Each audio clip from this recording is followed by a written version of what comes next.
Selamat pagi, saya Christina Zega, mahasiswa PPG dalam jabatan Angkatan 1 tahun 2020 di Universitas Muhammadiyah Sumatera Utara mengadakan proses pembelajaran daring di SMP Negeri 2 Sitelu Eri. Karena saat ini yang diterapkan di sekolah merupakan proses pembelajaran daring karena Nias Utara dalam zona merah. Inilah kartu identitas saya sebagai bukti bahwa saya mahasiswa PPG dalam jabatan Angkatan 1 tahun 2020. Pada hari ini, tanggal 18 November 2020, saya mengadakan proses pembelajaran daring. Dalam hal ini adalah uji kinerja di SMP Negeri 2 Sitelu Eri tahun 2020, khususnya di kelas 8.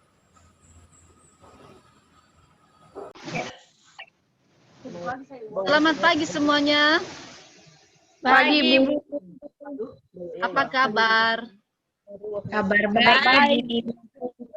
Ada yang sakit? Tidak, Bu. Bagaimana sekretaris? Apakah hadir semua di kelas virtual kita? Enggak, Bu. Cuman separuh mengingat jaringan. Ya, karena situasi juga di Nias ini kebanyakan mati lampu ya. Jadi Ibu harap ke depan kalau misalnya ada pertemuan kita seperti ini lagi, maka Ibu berharap kita bisa bersama-sama. Silakan informasikan kepada teman-teman. Oke? Oke, Bu. Oke, sebelum kita lanjutkan materi kita, biarlah kita dulu menyerahkan tubuh jiwa raga kita ke dalam tangan Tuhan Yang Maha Esa, supaya pembelajaran kita saat ini bisa berjalan dengan baik dan Tuhan meridhoinya. Oke, Jusridam, silakan bawa kita dalam doa, Nak.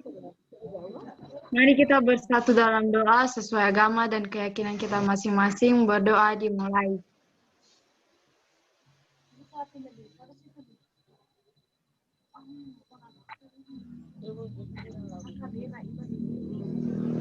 Berdoa selesai.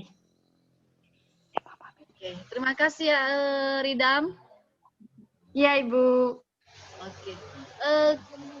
Sebelum kita masuk pada materi, maka Ibu dulu memberi sesuatu hal atau ada yang Ibu sampaikan di mana mungkin saat ini kelas kita seperti ini ya, kelas virtual. Mengapa? Karena situasi dalam keadaan pandemi COVID-19 itu yang menghalangi kita belajar secara tatap muka. Pasti di hati anak-anak kami ada yang berpikir bahwa Bapak Ibu guru sebenarnya tidak perhatian, padahal kalian semua itu ada di hati Bapak Ibu guru. Maka walaupun saat ini kita jarang bersama, jarang tatap muka, maka janganlah menjadi kendor anak-anak kami dalam meraih cita-cita dalam belajar seperti biasanya. Silakanlah belajar, galilah ilmu sedalam mungkin agar hari esok bisa cemerlang. Dan kita di Indonesia ini, khususnya di Pulau Nias, bisa dikatakan lebih maju lagi dengan adanya anak-anak kami ke depan yang bisa membangun jika anak-anak kami sudah sukses. Maka Ibu berharap ingat bahwa orang rajin itu banyak cara, tetapi orang malas banyak alasan. Ibu harap kalau misalnya di kelas kita ini tidak ada yang malas ya, rajin semua kira-kira ya. Iya ya? Rajin ya? Iya, Bu. Rajin, Bu. Mudah-mudahan ya.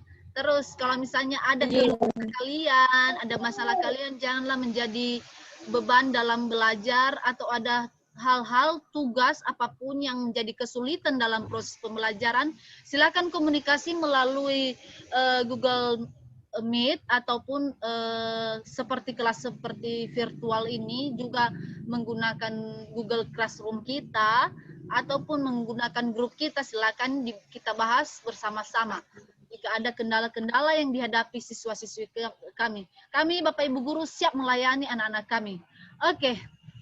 Sebelum kita masuk pada materi yang baru, kita ulang dulu materi yang kemarin, di mana kita belajar tentang apa, Nak? Tentang berita, Bu. Tentang berita. Kira-kira unsur-unsur beritanya apa ya, kalau masih ingat? Bu. Unsur-unsur beritanya, adakah yang tahu? Ada, Bu, saya. Apa nak?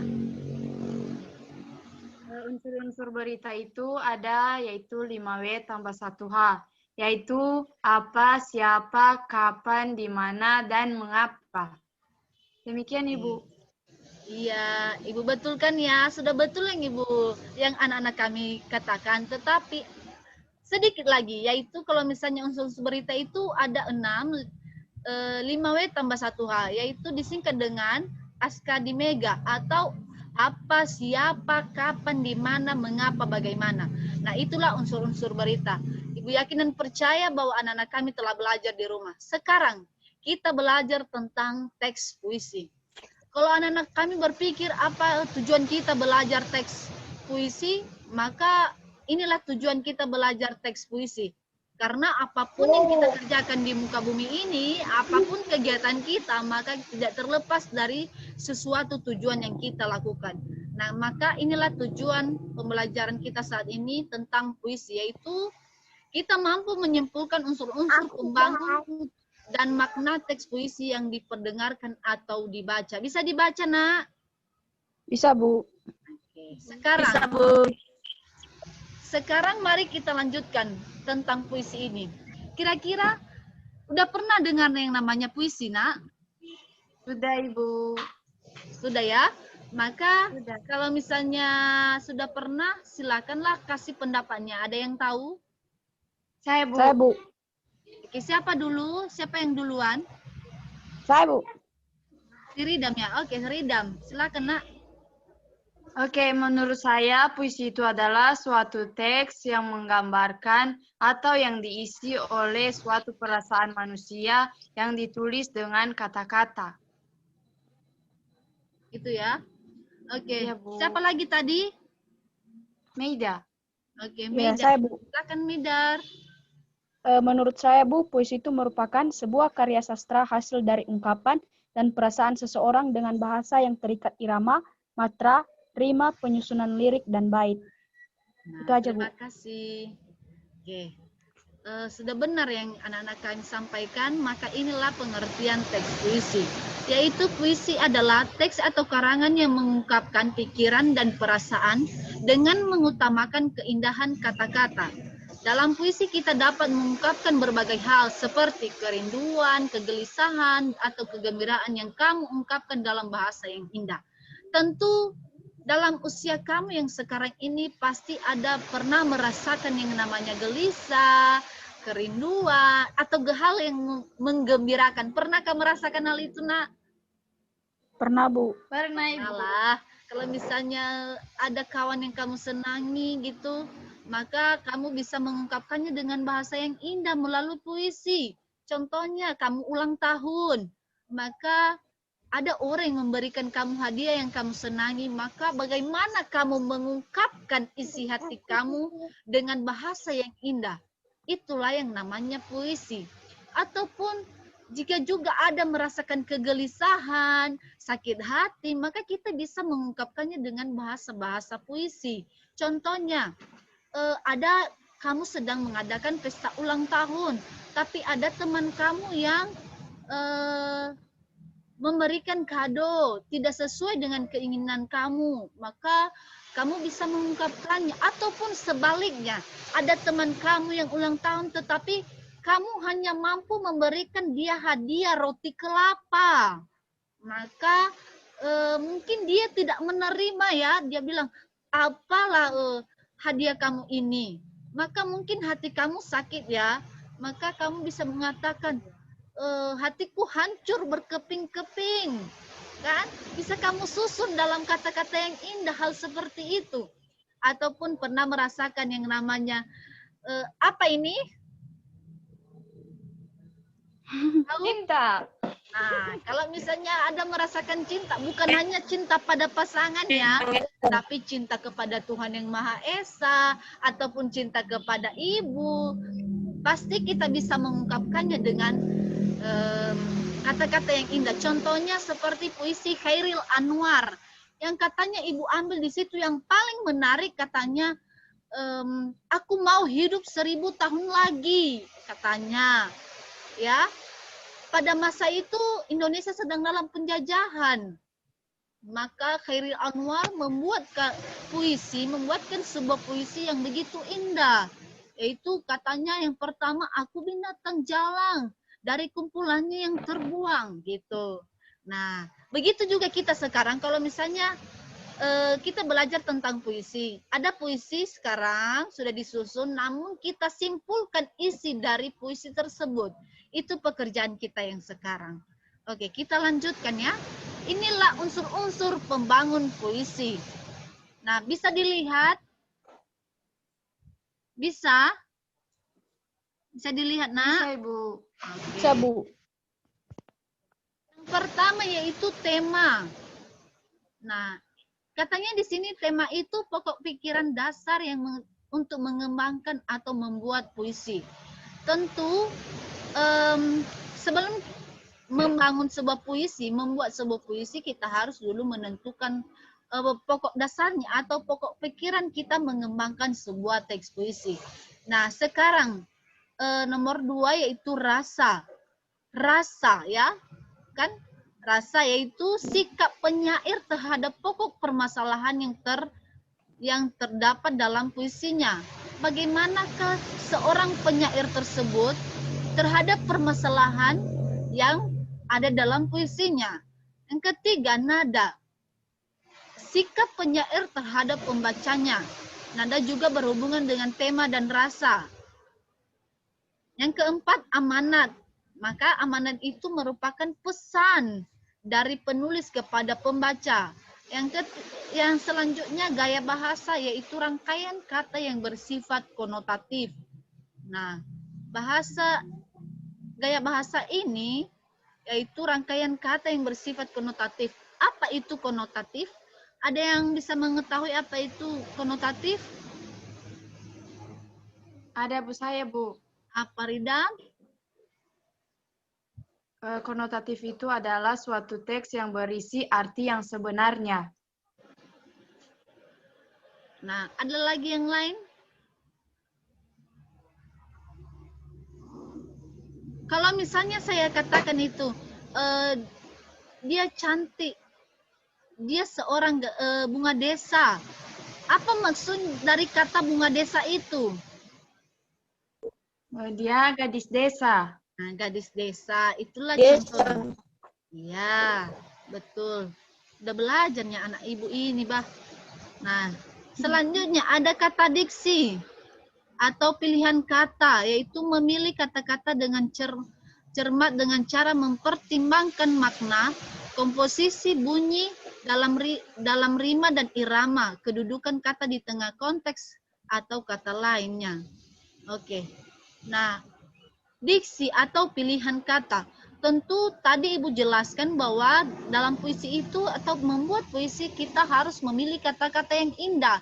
Maka perlu diksi di sini. Kita pilihlah kata-kata yang kita pertimbangkan maknanya, apa tujuannya dari kata tersebut. Contohnya, matanya indah seperti bintang gitu ya. Ataupun matamu bulat seperti pimpong. Itu contohnya ya. Ada lagi yang lebih dominan lagi di hati kita ini, ada lagu yang menggambarkan katanya, aku tenggelam dalam lautan luka dalam. Coba analisalah kata itu ya. Emang pernah ada luka sedalam seperti air, lalu kamu tenggelam dalam luka seperti itu? Adakah kalian lihat? Tidak ya? Nah, itulah kita di situ telah dipilih kata-kata yang indah. Nah, nomor 7 sekarang, yaitu rima, kesamaan nada dan bunyi. Kemudian tipografi, bentuk penulisan puisi. Nah, ini tentang penulisannya ya, bentuknya seperti apa. Kemudian imaji, berupa kata-kata atau rangkaian kata-kata yang dapat memperjelas apa yang ingin disampaikan oleh penyair karena mengunggah rasa imajinasi pembaca melalui penginderaan. Nah, imaji ya, imaji di sini maksudnya itu bagaimana cara seorang penyair menarik perhatian pembaca terhadap puisi yang dibuatnya. Contohnya ya, sekarang ini mungkin di antara Bapak Ibu guru pasti ada hal yang menarik ketika mereka mengajar ya. Pernahkah Anda menyenangi mata pelajaran sesuatu? Pernah? Pernah, Ibu. Nah, Ibu yakin pasti ada mata pelajaran yang kalian sukai, ada juga yang tidak. Mengapa demikian? Tergantung kepada kita mencintai gaya ataupun cara menyampaikan atau cara seseorang mengambil perhatian kita. Begitu juga kalau misalnya ada teman kita kan mungkin kata-katanya tajam, maka beda cara dekat kita dengan dia. Begitu juga dalam puisi ini, kita harus membuat orang yang membaca itu mampu mendalami apa yang kita sampaikan. Itulah arti dari nomor ke-9 ini. Yang ke-10 yaitu kata konkret, kata-kata yang membuat segala hal terkesan dapat disentuh bagi penyair. Hal itu dirasakan lebih jelas. Maka kata-katanya di sini bisa terkesan ya, katanya di situ. Bagaimana cara kita agar kata-kata itu terkesan indah. Nah, contohnya ya, kalau misalnya ada yang lagi PDKT, maka dia sering bilang, nanti kalau kita udah bersama, maka kamu tidak akan jalan kaki lagi. Contohnya ya, kita akan naik pesawat loh ke sekolah. Itu contoh ya, kita akan naik pesawat. Nah, itu kata-katanya sungguh terkesan. Nanti akan ku traktir kamu banyak-banyak, kan? Asal kamu datang ke pesta ulang tahun saya akan traktir kamu. Contoh gitu. Maka itu terkesan ya. Ataupun ada yang memberikan kata-kata yang indah. Puisi-puisi yang indah lah. Seperti kamu seperti bidadari ya. Kau bidadari jatuh dari surga. Nah, itu sering Ibu dengarnya sama kalian, Bah. Kan? Sering kalinya Ibu dengar itu. Nah, katanya di situ kamu bidadari ya, padahal kalau kita mendengar dia mengatakan seperti, aduh Mak, saya ini seperti bidadari ya, malaikat kali ya. Nah, itu bahasa-bahasa yang membuat kita terkesan. Nah, sampai di situ ada pertanyaan dulu. Atau sudah mengerti? Mengerti? Bisa dengar Ibu? Bisa, Bu. Oke. Nggak ada, kita lanjutkan atau ada pertanyaan? Tidak, Ibu. Kita lanjutkan ya. Oke, inilah unsur intrinsiknya. Kalau tadi unsur intrinsiknya yaitu unsur pembangun dari dalam, nah inilah pembangun dari luar, yaitu unsur biograf, latar belakang pengarang. Nah ini dia, unsur pembangun puisi dari luar. Contohnya tadi Ibu mengatakan bahwa puisi Chairil Anwar, yaitu puisi Aku, di mana dia membuat saat itu dalam keadaan sakit. Nah, Indonesia sedang dijajah, maka dia membuat sebuah puisi itu. Katanya, aku binatang jalang dari kumpulannya yang terbuang, gitu kan? Kalau kita mendalami kata-kata itu, berarti dia dari orang yang bawah, ya, yang terpisah, orang yang kecil. Nah, katanya aku mau hidup 1000 tahun lagi. Mana ada manusia yang hidup 1000 tahun lagi? Adakah manusia yang hidup 1000 tahun? Ada? Nggak ada, Ibu. Nggak ada, Bu. Nah, tak ada kan? Nggak ada. Maka itu hanya pilihan kata saja. Dia mengungkapkan karena latar belakangnya ya. Dia mau berjuang katanya 1000 tahun ke depan. Maka betul juga bahwa puisinya sampai saat ini masih gencar ya. Oke.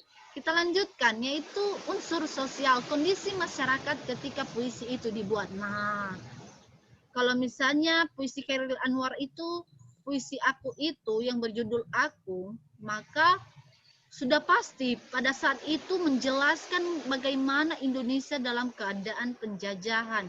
Yang ketiga, unsur nilai, unsur yang berkaitan dengan pendidikan, seni, ekonomi, nah, dan sebagainya. Nah, unsur nilai juga ini bisa membangun puisi dari luar, yaitu bagaimanakah keterkaitan pendidikan, seni, ataupun ekonomi dalam puisi tersebut, ataupun budaya ya. Apakah yang contoh lain yang paling bagus ya dalam puisi seperti ini bisa kalian cari-cari di Google, maka yang berkaitan dengan ekonomi, politik, sosial, dan budaya ataupun adat. Oke. Sekarang kita masuk pada struktur. Tadi unsur pembangunnya, ini struktur puisi. Yang pertama, majas dan irama. Ini gaya bahasa dan irama. Kedua, penggunaan kata-kata konotasi, sama seperti tadi ya.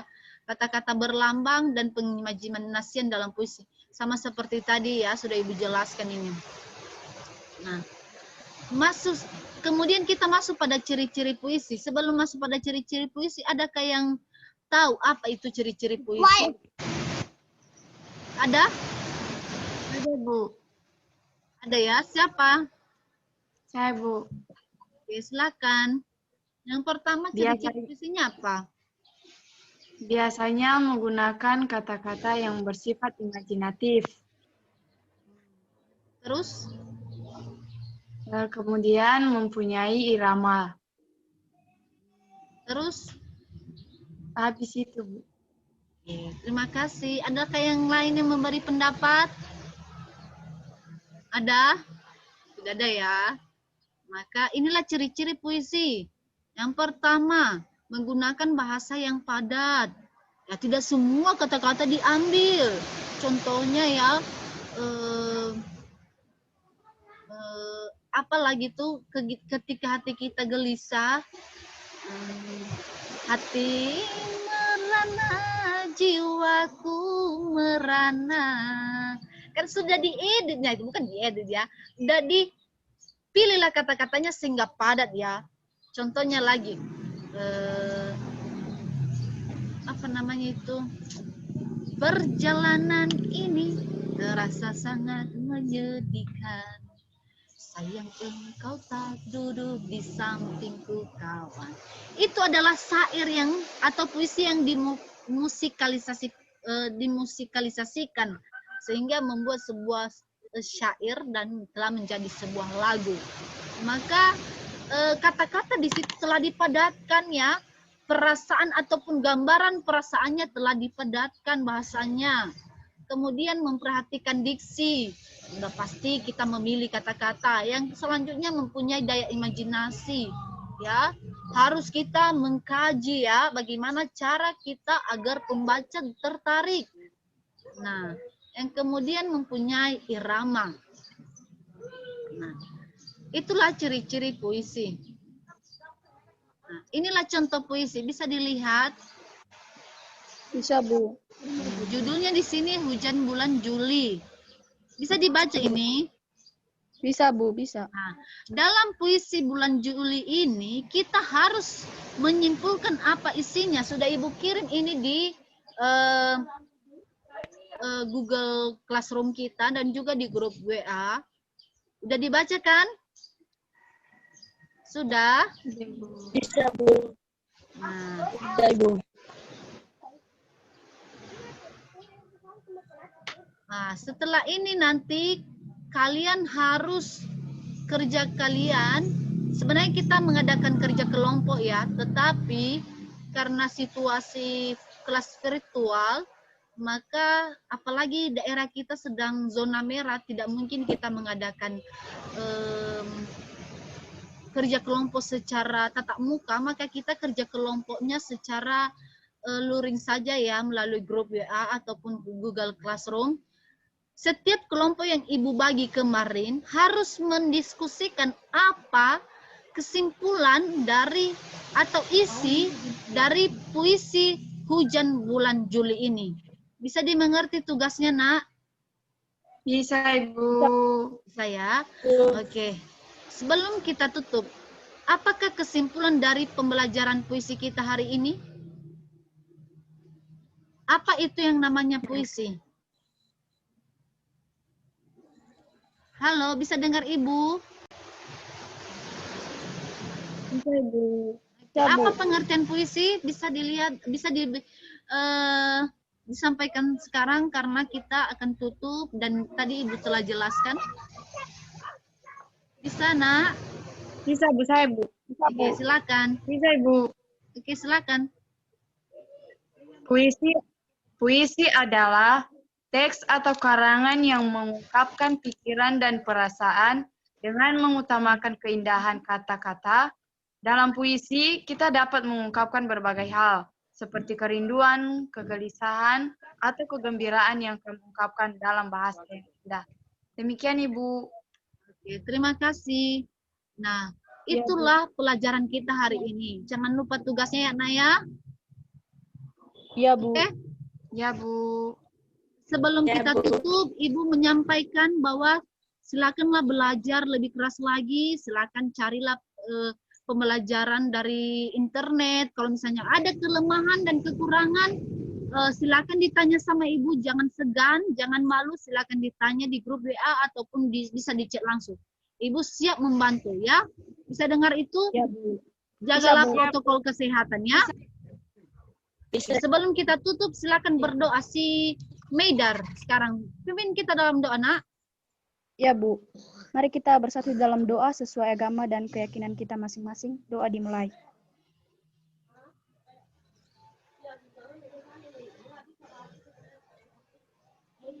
Doa selesai. Baik, terima kasih ya. Oke, Ya, Bu. kita tutup ya. Jangan lupa jagalah kesehatannya. Oke, salam Ya, sehat. Bu. Salam sehat, Bu. Salam sehat. Salam sehat, Bu. Oke, yaho, Bu. Ya, Bu, Ibu. Halo.